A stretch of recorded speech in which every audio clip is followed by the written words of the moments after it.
सिर्फ रेप नहीं हुआ उसका, ठीक है। आप अगर उनकी, और जैसा मेरे साथी ने बताया, ऑटोप्सी रिपोर्ट अगर आप पढ़ेंगे तो रूह कांप देने वाली ऑटोप्सी रिपोर्ट है ना। कितनी हड्डियां थी शरीर की जो तोड़ दी गई, आंख निकाल लिया गया है, तो हत्या हुई। सरकार बोलती है बेटी बचाओ बेटी पढ़ाओ, उसी सरकार के राज्य में जिस देश की एक डॉक्टर्स पढ़ लिख करके डॉक्टर्स बनी बेटी की हत्या हो जाती है, वो निर्मम हत्या है।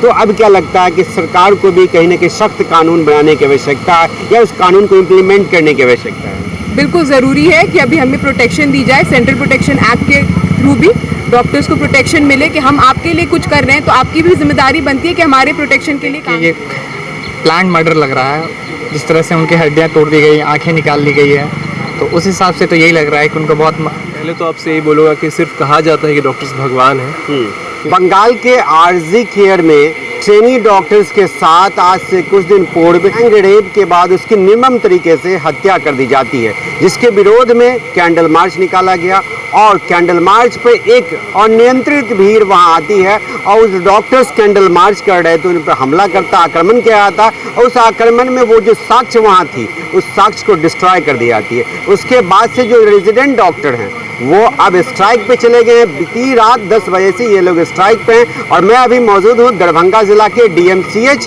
के इमरजेंसी वार्ड के बिल्कुल समीप और यहाँ पे डॉक्टर्स हैं, न्याय की मांग कर रहे हैं। इनका मानना है कि अब इस केस में CBI को इन्वॉल्व किया जाए और निष्पक्ष रूप से जांच की जाए, क्योंकि गैंग रेप के बाद जो मर्डर है, मर्डर निर्मम तरीके से मर्डर की गई है, जो बहुत ही दर्दनाक है। अब हम इन्हीं डॉक्टर से हम बात करेंगे और समझना चाहेंगे ये स्ट्राइक और स्ट्राइक के बाद न्याय कितना इन लोगों को भी मिली है या अभी कुछ भी नहीं मिला। CBI के इन्वॉल्व होने के बाद ही न्याय की प्रक्रिया तेज होगी और न्याय की उम्मीद होगी, लेकिन अभी भी डॉक्टर्स न्याय की उम्मीद लगाए बैठे हुए स्ट्राइक पर, उम्मीद कर रहे हैं कि हमें सरकार और जो प्रशासन है उसकी तरफ से न्याय मिलेगी।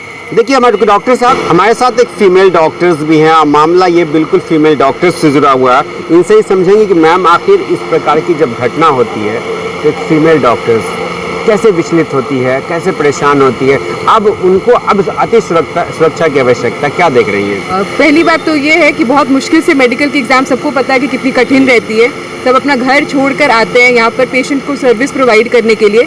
लोग 36 घंटा 72 घंटा काम करते हैं अपनी पर्सनल लाइफ को छोड़कर, और यहाँ पर एंड में हम नॉर्मल जो सुरक्षा है वो भी नहीं मिलती है। पेशेंट के अटेंडेंट कभी भी आक्रोश में आकर हम पर कुछ भी बोल के सुना कर चले जाते हैं हम लोग, और अभी तो हमने देखा कितना बड़ा घटना हो गया। उसके बाद भी अगर सरकार की आंखें नहीं खुल रही हैं तो मतलब शर्मिंदगी है कि इस डेमोक्रेटिक कंट्री में हम लोग रह रहे हैं, उसके बाद अपनी सुरक्षा के लिए भी इतना लड़ना पड़ रहा है। जो भी आरजीकर में केस हुआ है उनको न्याय दिलाने के लिए पूरी देश को इतना मेहनत करना पड़ा है, शर्म की बात है। गवर्नमेंट को खुद से करना चाहिए, ना कि मतलब गवर्नमेंट उधर लगी हुई है कि एविडेंस को छुपाया जाए या मैनिपुलेट किया जाए, जबकि होना ये चाहिए कि उन्हें हेल्प करनी चाहिए डॉक्टर्स की आज। और ये बस डॉक्टर्स की बात नहीं है, कोई भी लेडी, आपकी बहन, माँ, सबके घर में महिला है, कोई भी आज सुरक्षित नहीं है। तो एक तरफ सरकार बोलती है बेटी बचाओ बेटी पढ़ाओ, उसी सरकार के राज्य में जिस देश की एक डॉक्टर्स पढ़ लिख करके डॉक्टर्स बनी बेटी की हत्या हो जाती है, वो निर्मम हत्या है। तो अब क्या लगता है कि सरकार को भी कहीं ना कहीं सख्त कानून बनाने की आवश्यकता है या उस कानून को इम्प्लीमेंट करने की आवश्यकता है? बिल्कुल ज़रूरी है कि अभी हमें प्रोटेक्शन दी जाए, सेंट्रल प्रोटेक्शन एक्ट के थ्रू भी डॉक्टर्स को प्रोटेक्शन मिले कि हम आपके लिए कुछ कर रहे हैं तो आपकी भी जिम्मेदारी बनती है कि हमारे प्रोटेक्शन के लिए काम की जाए। उसी के लिए हमने ये स्ट्राइक भी रखी है यहाँ पर कि जो आरजीकर में केस हुई है उन्हें विक्टिम को न्याय मिले। और इवन यहाँ DMCH की सिक्योरिटी भी अच्छी नहीं है, यहाँ पर स्ट्रीट लाइट्स प्रॉपर नहीं है, CCTV कैमरास भी नहीं है। कल को कोई भी इंसिडेंस होता है तो हमारे पास कोई एविडेंस नहीं रहेगा हमें प्रूफ करने के लिए हमारे साथ भी कोई घटना हुई है। रात में जाना इज़ वेरी इनसिक्योर, यहाँ पर कोई लाइट नहीं रहती है, वहाँ से यहाँ आने में भी बहुत सारी ईव टीजिंग होती है। We don't complain about it क्योंकि इतना नॉर्मलाइज हो चुका है थिंग्स। मैम ये बताइए कि डॉक्टर्स बता रहे हैं जिनकी रिपोर्टें आई हैं, ऑटोप्सी रिपोर्ट करते हैं, हाँ, उस रिपोर्ट में क्या दिखाया गया, कितना ये दर्दनाक, कितना ये निर्मम हत्या है, जो ऐसा क्या लग रहा है कि प्लानिंग के तहत किया गया या फिर एक आम सी घटना इसको देख हो रही है? देखिए ये तो मैं अभी बता नहीं सकती हूँ क्योंकि जो भी हमें न्यूज़ आई है वो इंटरनेट के थ्रू आई है। तो इंटरनेट के थ्रू सही न्यूज़ भी रहती है, गलत न्यूज़ भी रहती है। जब तक अभी सरकार अपने तरफ से कुछ नहीं बता सकती है, I am sorry, I can't comment upon it. अपना नाम क्या हो? Doctor Nidhi from surgery, second year PG. आप किस बैच के हैं? हम 2019 बैच के हैं और इंटर्न है अभी डीएमसी से। अच्छा, जो डॉक्टर्स जो वहाँ जिनकी हत्या की गई निर्मम तरीके से, वो डॉक्टर क्या थे? वो जूनियर रेजिडेंट थे वहाँ पे, सेकेंड ईयर पीजी थे वहाँ पे। अच्छा, ये पूरी जो गैंग रेप होता है, मर्डर होता है, ये कोई आम मर्डर है या फिर ये एक विशेष प्लानिंग के तहत आप लोगों को दिख रहा है? देखिए, जिस हिसाब से ऑटोप्सी रिपोर्ट आई है उसके हिसाब से देख के ये प्लान मर्डर लग रहा है। जिस तरह से उनकी हड्डियाँ तोड़ दी गई, आंखें निकाल ली गई है, तो उस हिसाब से तो यही लग रहा है कि उनको बहुत गंदे तरीके से उनके साथ व्यवहार किया गया। फिर उसके बाद गैंग रेप कर दिया गया, उनकी हड्डियाँ तोड़ दी गई है। और उसके बाद जो शांतिपूर्ण प्रोटेस्ट चल रहा था और एक मॉब के द्वारा 1000 लोग आते हैं और उस शांतिपूर्ण प्रोटेस्ट को वायलेंट करने की कोशिश करते हैं और वहाँ जो भी एविडेंस प्रेजेंट था उसको वो टेम्पर करने की कोशिश करते हैं।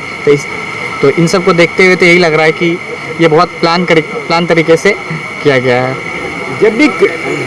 जब भी कोई क्राइम होती है, उस क्राइम के विरोध में आम जन या वो किसी भी समुदाय के वो इकट्ठा सड़क पर हो जाते हैं, लेकिन जब किसी विशेष फैकल्टी की बात होती है तो वहाँ वो फैकल्टी ही लड़ता है। और यहाँ आज जो संघर्ष कर रहे हैं वो डॉक्टर्स फैकल्टी के लोग हैं। ये डॉक्टर साहब, ये बताइए कि आप भी यहाँ इंटर्न कर रहे हैं या फिर? जी, मैं यहाँ पे 2K18 बैच का स्टूडेंट था। मेरी इंटर्नशिप अभी समाप्त हुई है, अभी 1 हफ्ता हो रहा है और अभी हमारा पेपर वर्क हो ही रहा है यहाँ पे। सर, ये बताइए कि एक डॉक्टर्स है, जो डॉक्टर्स धरती पे भगवान कहा जाता, दूसरा रूप होता है। लोग बहुत उम्मीद के डॉक्टर्स के पास आते हैं कि जीवन बच जाए। अगर वही डॉक्टर सुरक्षित ना हो, उसी डॉक्टर के साथ इस तरह से निर्मम हत्या कर दी जाए, तो वहाँ के स्थानीय प्रशासन सरकार कहाँ सोई नजर आ रही है आपको? देखिए, मैं पहले तो आपसे यही बोलूँगा कि सिर्फ कहा जाता है कि डॉक्टर्स भगवान हैं, क्योंकि इस पूरी घटना को आप अगर देखिए, ठीक है, सबसे पहले तो उस बेचारी के साथ जो है, जो प्योर डिपार्टेड सोल है बेचारी, जो चली गई हमें छोड़ के, सिर्फ रेप नहीं हुआ उसका, ठीक है। आप अगर उनकी, और जैसा मेरे साथी ने बताया, ऑटोप्सी रिपोर्ट अगर आप पढ़ेंगे तो रूह कांप देने वाली ऑटोप्सी रिपोर्ट है ना। कितनी हड्डियां थी शरीर की जो तोड़ दी गई, आंख निकाल लिया गया है। तो हत्या हुई है, मर्डर हुआ है, रेप के साथ मर्डर हुआ है। कितने लोग इन्वॉल्व हैं वो मैटर नहीं करता है, वो चली गई बेचारी। एक चीज़ ये है, उस मर्डर के बाद अपील तो थी कि सारी जनता शायद साथ आती, देश की जनता साथ आती, है ना। ऐसा हुआ नहीं। जो लोग प्रोटेस्ट करने के लिए आगे बढ़े उनके ऊपर एक भीड़ आती है जो कि प्री प्लान्ड भीड़ थी, जो एक ट्रक से आती है। आप ट्विटर पे जाकर देखेंगे, वीडियोस हैं। एक भीड़ आती है और वो उन प्रोटेस्ट कर रहे, जो लोग पीसफुली प्रोटेस्ट कर रहे थे, उनके ऊपर अटैक करती है। जो गर्ल्स हॉस्टल है उसमें घुसने की कोशिश करती है। सारी वीडियो ट्विटर पे जमा है। तो आप ये बताइए कि तो शायद इससे ये क्लियर है कि ये सिर्फ एक महज एक रेप और एक मर्डर नहीं है, ये अंदर काफ़ी कुछ इन्वॉल्व है। हमें कमेंट नहीं करना है कि इसमें कौन लोग इन्वॉल्व हैं, क्या पॉलिटिकल एंगल है, क्या सोशल एंगल है, हमें नहीं करना है। हमें न्यायपालिका पे पूरा भरोसा है ना। और हम बस यही चाहते हैं कि एक सेंट्रल एजेंसी जो है, जो इम्पार्शियल होकर के इस घटना की पूरी जांच करे।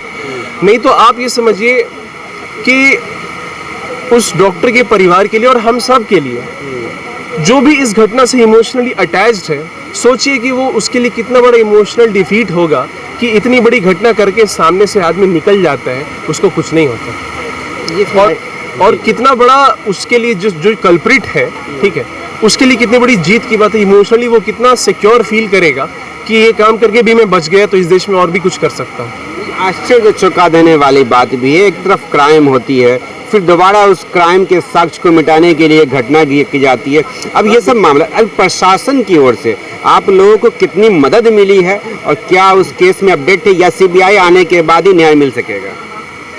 देखिए, ऐसा है कि जो भीड़ आई थी, है ना, इतना तो समझ में आ गया कि उसका इंटेंशन था कि जो भी एविडेंसेस हैं जहाँ पे वो घटना हुई है उसको वो टैम्पर कर दे, है ना। लेकिन जो कॉलेज का प्रशासन था और जो वहाँ पर के डॉक्टर्स थे, उनकी सूझबूझ से उस जगह को बचा लिया गया, ठीक है। मुझे कमेंट नहीं करना है, हम लोगों को कमेंट नहीं करना है कि वहाँ पर की पुलिस किस तरह से काम कर रही है, वहाँ पर का जो सोशल सिस्टम है वो किस तरह से काम कर रहा है। हमारी विनती कह लीजिए, हमारी आरज़ू मिन्नत इल्तिजा रिक्वेस्ट जो कहना है कह लीजिए, वो बस इतनी सी है कि जो घटना हुई है, जो कल्प्रिट है उसको कड़ी से कड़ी सज़ा दी जाए, ताकि एक मैसेज पहुँचे कि दोबारा कोई ऐसा करने का सोचे नहीं। और बाकी जितने वर्क प्लेसेस है, क्योंकि ये घटना वर्क प्लेस में हुई है, वो लड़की अपने घर में आराम नहीं करी थी, वो किसी सड़क पे नहीं थी, वो किसी सुनसान जगह में नहीं थी, वो अपने वर्क प्लेस पे थी। अगर वर्क प्लेस पे ये हो सकता है तो बाकी जो भी वर्क प्लेस है, चाहे वो डॉक्टर का हो, चाहे इंजीनियर का हो, चाहे जिस किसी का भी हो, उस वर्क प्लेस को ऐसी घटनाओं से सिक्योर करने के लिए भी हर ज़रूरी कदम उठाया जाना चाहिए। क्या लग रहा है कि डीएमसीएच में भी इस तरह की जरूरी कदम उठाने की अब आवश्यकता हो गई है? बिल्कुल, अब नहीं, हमेशा से आवश्यकता थी। क्या बोलते हैं, हमारे जो एडमिनिस्ट्रेशन है उसके तरफ से कार्य होता रहता है हमेशा, लेकिन फिर भी हम लोग ये कहेंगे कि हमेशा कुछ ना कुछ क्या बोलते हैं, हमेशा एक स्कोप रहता है इम्प्रूवमेंट का। ठीक है, आज स्ट्रीट लाइट्स की ज़रूरत बहुत ज़्यादा है, बीच बीच में स्ट्रीट लाइट बंद हो जाती है, तो ऐसा ना हो कि स्ट्रीट लाइट कभी बंद हो, क्योंकि जो डॉक्टर फीमेल डॉक्टर्स हैं या for that matter male doctors भी जब रात में ड्यूटी करके वापस जा रहे होते हैं, तो ये जो सड़क है ये पूरी सुनसान और शांत रहती है और अंधेरे में रहती है। तो स्ट्रीट लाइट जो है उसका बंदोबस्त हो, जो भी वर्क प्लेसेस उस पर CCTV कैमरास जो है वो पूरे के पूरे तौर से लगे, ताकि हर एक एंगल कवर हो सके।